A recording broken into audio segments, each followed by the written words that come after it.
On va parler un peu à la chôte concernant le 9 jours de Tisha B'Av.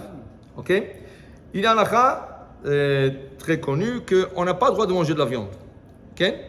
Alors on va expliquer la coutume, la source de cette coutume, qu'est-ce qu'il faut faire exactement pendant le 9 jours, le Shabbat, entre-temps. Ok? On va expliquer tout ça. Alors, d'abord la Gemara, la source.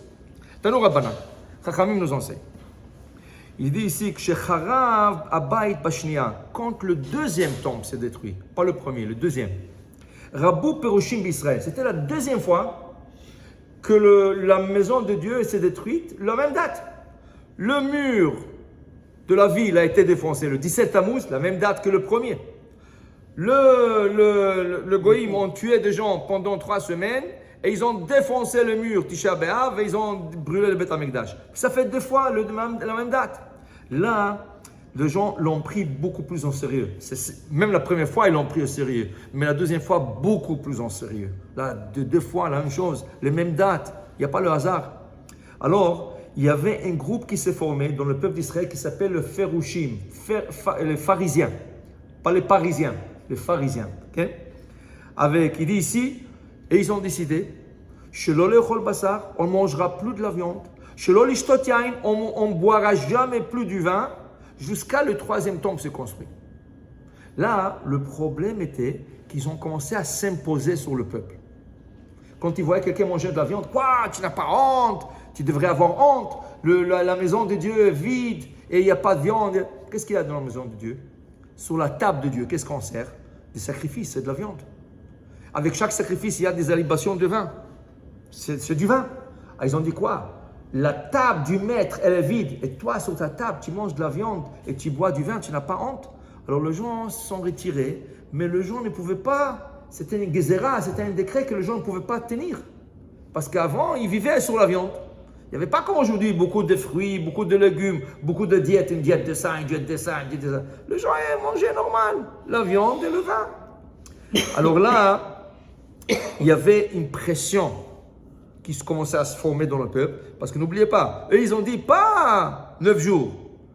Ils ont dit jusqu'à que le 3e temple ne se construit pas. Là, on est déjà 2000 ans. Imaginez-vous que si ça aurait tenu. On est déjà presque 2000 ans. Alors là, il est venu un rabbin qui s'appelait Rabbi Yoshua. Amar laim banai, mes enfants. Et je peux savoir la raison pourquoi on ne peut pas manger de la viande. Ok, je respecte. Ok, vous dites qu'il ne faut plus manger. Je respecte, mais il faut que je comprenne. Je ne vais pas faire des choses bêtement. Je veux comprendre. Alors il lui dit comment? Et pourquoi vous ne buvez pas du vin? Amroulo, ils lui ont dit Nochal basar, shemimeno makrivim al gibem isbeach, v'achshav batel. Comment? La viande qui a été sacrifiée ou servie sur la table d'Hachem. Okay? Avant, il n'y a plus. Nous, on va manger de la viande. Le maître ne mange pas, nous on mangera. Et on boit du vin. Quand il y a des libations de vin qui sont sacrifiées chaque fois, et maintenant, batel, et maintenant il n'y a plus, on boira du vin.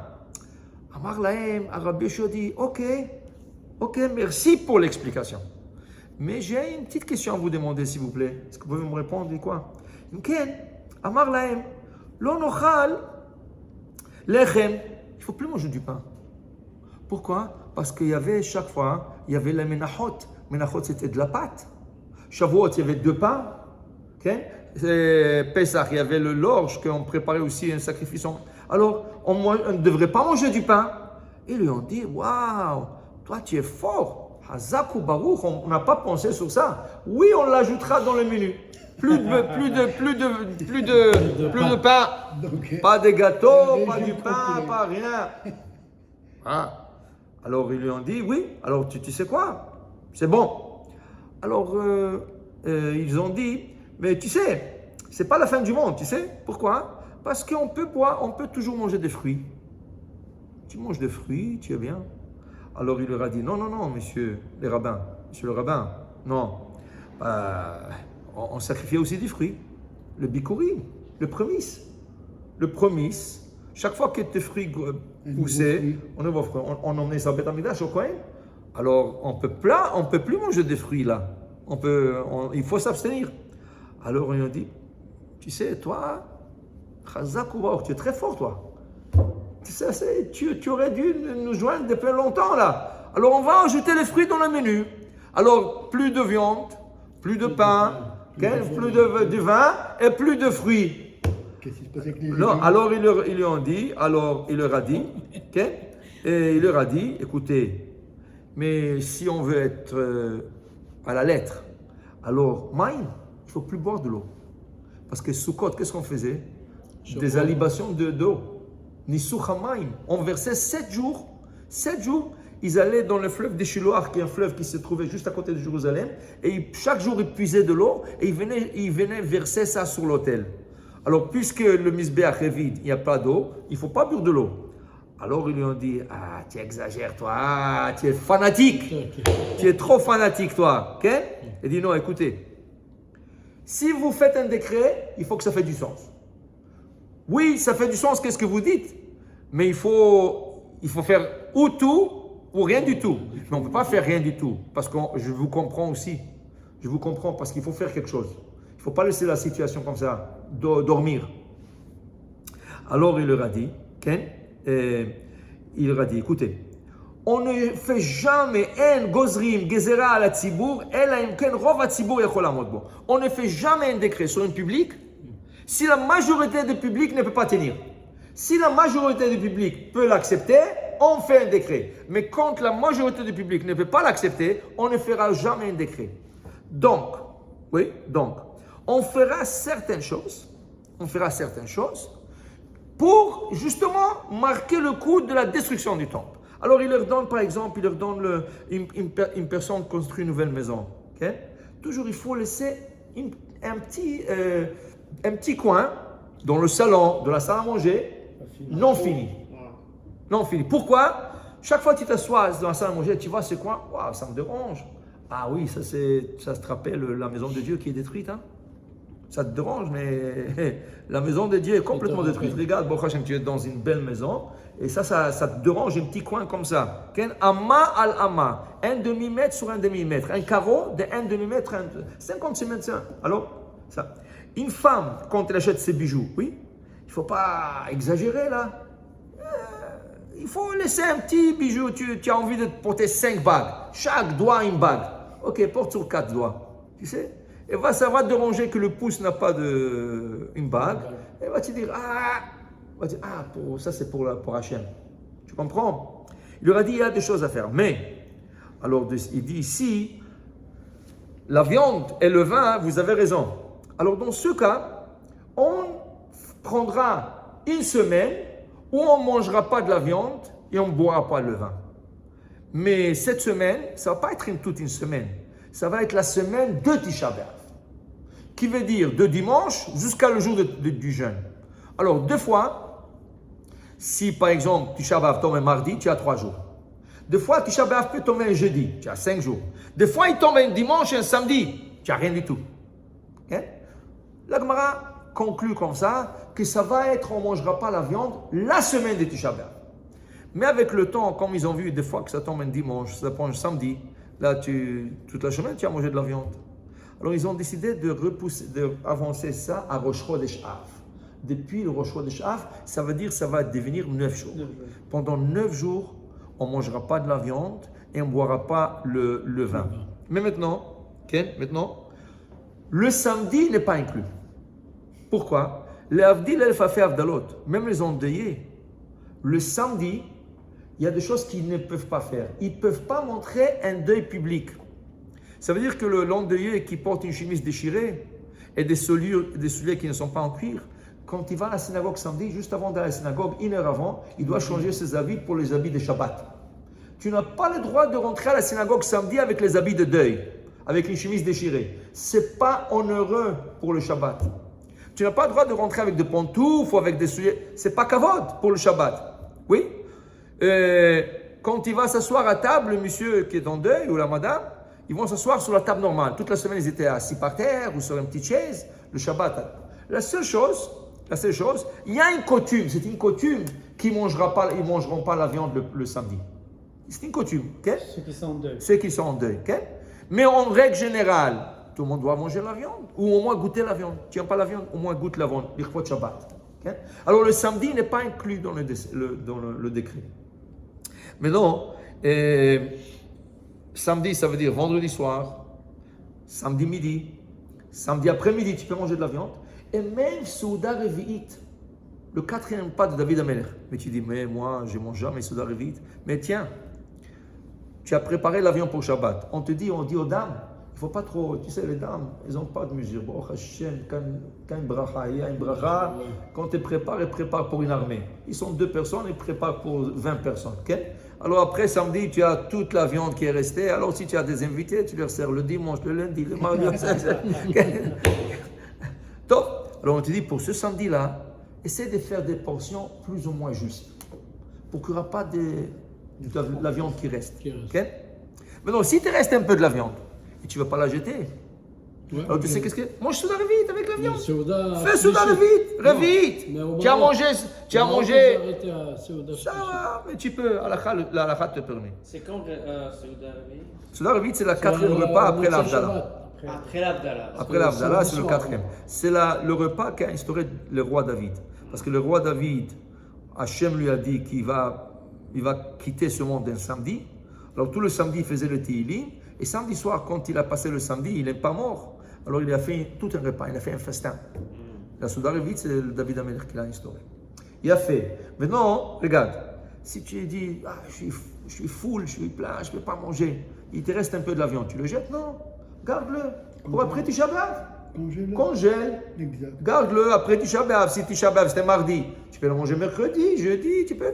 C'est pas assourd de garder cette viande. C'est comme les caparottes. Les gens font le caparotte après. Non, je ne touche pas ce poulet. Là, il a pris tous mes péchés, le pauvre. Moi, il est mort déjà, je ne vais pas le prendre. Alors tu le donnes à la yeshiva. Pourquoi les élèves de la yeshiva, ils doivent manger tes péchés? Ça, c'est le dimion. C'est la superstition. Tu comprends? La viande de Tisha B'Av, on ne mange pas. S'il reste, on ne mange plus parce qu'on ne peut pas manger. Mais tu peux la garder, tu peux la congeler. Okay? Tu peux la donner aux enfants. Aux enfants moins que 6 ans. Et ils ne comprennent pas qu'est-ce que c'est du Jérusalem. Alors tu as tes petits-enfants, des petits... Quel enfant parmi ça? Non, 6 ans, 7 ans, pas plus. Okay? Parce que... Non, Chas B'Shalom. Pas du tout. Non, pas du tout. Un enfant est ignorant, alors on prend ses avonot. Non, lui, il ne comprend pas qu'est-ce que c'est la destruction du temple. Donc, tu peux lui donner à manger. Lui n'est pas concerné. Quand il a déjà 8 ans, 9 ans, 10 ans, et tu lui expliques, tu sais, on avait un temple, il voit déjà des photos de Beth Amikdash, tu lui dis, tu sais, ça a été détruit 2 fois, tout ça, il comprend, c'est dommage, tout ça. Tu dis, alors tu sais, mon fils, on a la coutume de ne pas manger la viande 9 jours. Okay? Alors lui aussi, tu ne lui donnes pas. Mais les petits-enfants, des fois, ils ont besoin de la viande. Ils ont, okay? Une femme enceinte, ou qui allait, elle est très faible. Le docteur lui dit, écoute, il faut que tu manges de la viande. Okay? Et il reste un peu de la viande. Donne-lui. Okay? Donne-lui la viande. Okay? Parce que c'est une question de santé, ce n'est plus une question de plaisir. C'est une question de ça. Il a fait. Maintenant, il dit ici comme ça. Alors, toute la semaine du Rosh Chodesh. Maintenant, Rosh Chodesh, c'est comme un Shabbat. Pourquoi? Tu sais, si tu jeûnes un samedi, si tu as fait un cauchemar le samedi. Waouh, quel cauchemar tu as fait. Tu te lèves le matin, Shimon, moi je ne peux pas manger de la dafina aujourd'hui. Ça va me porter malchance. Alors tu dis, je vais jeûner. Ok, c'est ton choix, tu peux jeûner. Mais on te dit, samedi soir, fais l'Avdallah, mange quelque chose parce que dimanche, tu dois jeûner parce que tu as jeûné le samedi. On n'a pas le droit de jeûner samedi. Il fallait plutôt promettre la tzedaka. Tu montes à la Torah, tu fais un tzedaka. Quand ils font Birkat Kohanim, tu fais une prière, Hachem, que ce rêve, il y a un texte dans le Siddur. Ce rêve, s'il est bon, renforce-le. S'il n'est pas bon, efface-le. Okay? Parce qu'il y a des fois des rêves qui sont bons, mais nous, on a peur. Qu'est-ce que tu fais quand il y a ton nez qui tombe dans le rêve? Bichimon, tu te lèves le matin, tu touches le nez. Okay? Dit la Gemara, c'est un très bon rêve. Pourquoi c'est un bon rêve? Le nez, qu'est-ce qu'il représente dans la Torah? La colère. Charon af. Quand on veut parler de la colère de Dieu, on dit Charon af. Si le nez est tombé dans ton rêve, ça veut dire que Dieu, il avait une colère contre toi et c'est passé, c'est tombé. Alors toi, tu penses c'est mauvais, mais c'est bon. Alors quand les Kohanim, ils font Birkat Kohanim, tu dis à Hachem, écoutez, si le rêve que je fais, je pense qu'il est mauvais, mais il peut être bon. S'il est bon, renforce-le. S'il n'est pas bon, efface-le. On change. Alors, si tu as fait un mauvais rêve le samedi, ok? Dis, Bezrat Hashem, je vais donner la tzedaka dimanche. C'est tout. Combien de tzedaka? Le prix d'un repas, 2 repas de la journée. Le petit déjeuner, tu serais parti acheter un petit déjeuner, c'est autre côté quoi? $10, $15. Un autre, un lunch, quelque chose. Un autre $20. C'est ça, donc 26. Donc $26 ou $36, quelque chose à la tzedaka. Et tu dis, ça c'est pour enlever s'il y a un mauvais décret, un mauvais rêve, que ça enlève. Okay? Maintenant, Rosh Chodesh, c'est la même chose. Si quelqu'un jeûne Rosh Chodesh, il doit jeûner le lendemain de Rosh Chodesh. Parce que Rosh Chodesh, c'est comme Shabbat. Oui, tu peux travailler, tu peux tout faire. Mais il a la Kedusha. Il a la sainteté de Rosh Chodesh. Si tu as jeûné, dans ce cas, la coutume marocaine, beaucoup de séfarades, on mange de la viande, on peut manger de la viande pour Rosh Chodesh. Rosh Chodesh au Maroc, qu'est-ce qu'ils faisaient? Le couscous. Ils faisaient le truc. Ils honoraient Rosh Chodesh par un repas. Alors Rosh Chodesh, c'est la même chose, c'est comme tous les autres Rosh Chodesh. Il y en a qui préfèrent non. Pourquoi? Parce que Rosh Chodesh, c'est la Iloula d'Aaron HaKohen. Aaron HaKohen est décédé Rosh Chodesh. Alors il y a des gens qui jeûnent. Alors le Shulchan Aruch dit, c'est le seul Rosh Chodesh où tu peux jeûner. Pour la Iloula d'Aaron HaKohen. On doit jeûner le lendemain aussi. Non. Si tu jeûnes pour Aaron HaKohen, tu n'as pas besoin de jeûner le lendemain. Parce que c'est le seul jeûne permis dans le Shulchan Aruch. Mais la coutume est de manger de la viande Rosh Chodesh. Alors tu manges de la viande, tu manges du couscous, la viande, tout ce que tu veux. Et vers le soir, 1 heure avant la tombée de la nuit, Rosh Chodesh, avant que Rosh Chodesh se termine, tu arrêtes. Alors on va dire un exemple. La nuit tombe à 8 heures. Déjà à 7 heures, tu as fini ton couscous, tu as fini ta viande, tu as le barbecue, tout ce que tu veux. Okay? Tu as fait ça le Rosh Chodesh et tu arrêtes. Et là, tu rentres dans le 9 jours. Alors si c'était mardi, alors mercredi, jeudi, vendredi, jusqu'à vendredi soir. Vendredi soir, tu manges de la viande. Samedi midi, tu manges de la viande. Samedi après-midi, Souda Shlichit, tu manges de la viande. Et même si tu fais Souda Revit, tu peux manger de la viande. Okay? Alors pour te dire, ce décret, il date depuis la destruction du deuxième temple. Seulement, eux, ils voulaient décréter ça pour toujours. Rabbi Yoshua les a enlevé ça à la semaine de Tisha B'Av. Et Chachamim qui sont venus plus tard, ils ont fait une extension un peu, juste depuis Rosh Chodesh jusqu'à Tisha B'Av. Maintenant, le temple, quand il a été brûlé par les Romains, il a brûlé 2 jours. Il a brûlé le 9 et le 10. Donc Rabbi Yochanan il dit, tu sais, vous savez, moi si je serais là, j'aurais décrété Tisha B'Av 2 jours, 9 et 10. Mais comme le public, on a dit déjà, un décret que le public ne peut pas tenir. Dis-moi, est-ce que tu fais Kippour 2 jours? Non, parce que c'est difficile pour le public. La majorité du public doit l'accepter, doit tenir. Alors, dit Rabbi Yochanan, dans ce cas, on se contentera à jeûner au début du malheur. Le début du malheur, c'était le 9, quand ils ont mis le feu. Ça a brûlé le 9 et le 10, et la majorité le 10, d'accord? Dans ce cas, on ne mangera pas la viande le 10 non plus. Les Ashkénazes reprennent manger la viande le 10 à midi. Les Séfarades, ils attendent le 10 au soir. Ça veut dire que si on va dire Tisha B'Av c'est mardi, jusqu'à mercredi soir, tu ne manges pas la viande. Même si le soir de mardi, quand le jeûne est fini, quand tu as fini Tisha B'Av, tu peux prendre la douche, que tu n'aurais pas pris avant. Tu peux couper les cheveux, tu peux couper les ongles, tout ce que tu veux. Mais la viande, tu ne la reprends pas jusqu'au lendemain au soir pour les séfarades. Okay? Alors des fois, ils te disent, midi c'est pour les Ashkénazes. Mais la coutume séfarade jusqu'au. Pourquoi? Parce que Rabbi Yochanan il a dit, la majorité du temple a été brûlée le 10. Seulement, on voulait décréter un jeûne, on ne pouvait pas. Alors au moins, on reste avec la viande et le vin, qui était le décret principal des pharisiens. Le décret n'était pas sur 2 autres choses, c'était que pour ça. Okay? Alors ça, c'est pour manger de la viande.